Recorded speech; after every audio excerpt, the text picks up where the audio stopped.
Saymore kyoyagala okugamba gwe bw'owulira eddoboozi ya Rema tolyawula ku Irene Ntale genda maaso wawulira eddoboozi y'omukyala yali mugundi nga sirya Shakira era Shakira ndimanyi litya bw'ayimba omanya nti Shakira najos kati mu bwangu yangu yaha ate ntya ekikuli ku mutima nkiwulira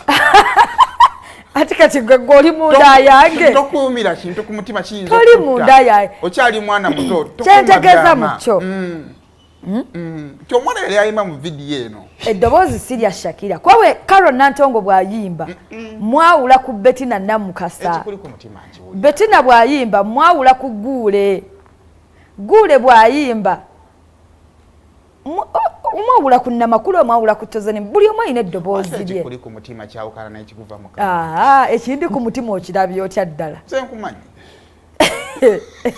Saymore vaako bw'oba toyagala kugera mazima weebuzaabuza gayogere bw'oba ogamanyi kati ekindi ku mutima okimanyi gwe kyogere ekikuli ku mutima nti omukyalo ono ali mu vidiyo ekyamazima yawukanira ddala naani ne Shakira mu kuyimba okitebe olaba okyogedde baawukana ddala muki baawukana amaloboozi sigega so akati ekyamazima oluyimba Gravity yafuna omwana amuterayo eddoboozi then naafuna Shakira nga Vixen so Shakira yemu nga Vixen mu vidiyo eyo vidiyo buli omu gye yawaako enyo endowooza ye ng'omuntu nti yali neetuuka n'okubagula abasawo naye kale abasawo baba bakoze ekividiyo teriiyo simanyi gyeri vidiyo gyeri waggulu gyeri tenavayo era n'okutambula etambula kubanga embaga ya Isma n'Amina omwana atukuye omuziki omwaka guno yabadde mu mitwalo ena bukyanga bagiteekayo giba mitono giba mitonomu dokita munaku nnyo agenda mu mitwalo 2 buli omu ayagala kulaba ku dokita bwe yafaananye ayagala kulaba omusawo kati ate bagenda ne bagiwa DP muganda wange nga bulabe nga lumu yetagalabe ku ki mu vidiyo so abasawo be basooka okuvayo ku vidiyo eyo mbu nga bavuddeyo sawo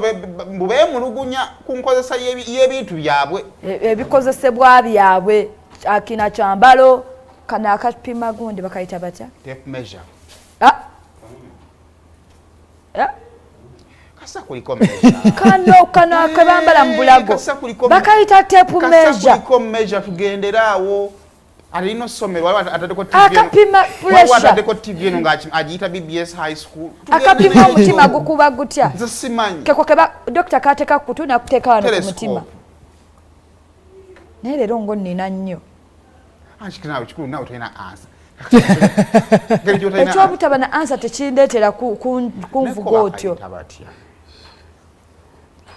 wano waliwo dokita mukwano gwange wamma nteeraako message ku WhatsApp awo katuwulire kano dokita kateeka mu kutu bwawuliriza wano so ne bavaayo ne bakisoka otuwendowooza emboozi eyo.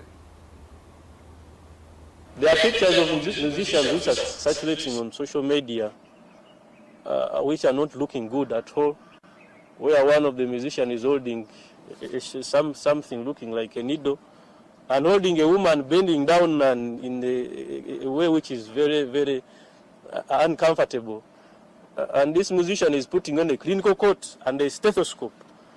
and is portraying that he's examining the woman who is bending down against him. And it looks ugly against us. As a profession, we feel like our profession and the practice is being abused. It's as if these people are trying to portray that this is what we do to people's women when they come to our examination rooms, which is, not good. I was talking to our chair ethics and professionalism, Dr. Kaweru, and we are working on a letter which we are going to send to UCC. We are sorry for the musicians. I don't know if the song is already out or not yet, but we are going to request for this song to be banned on moral grounds. Ezungu reactions zetwakola ki zetwafuna era ndowooza abasawo bawulidde nga bo bagamba nti basinziira ku moral grounds okuba nga bagamba oluyimba otukola ki terutambula naye lukyaliyo ekitulowoozesa ne badokita baali mu kabadi kati awo tuba tukyali awo primakadash nga bulijjo ng'avaayo naye awendowooza yenga munnauganda ng'agamba nti bw'otunula mu vidiyo eno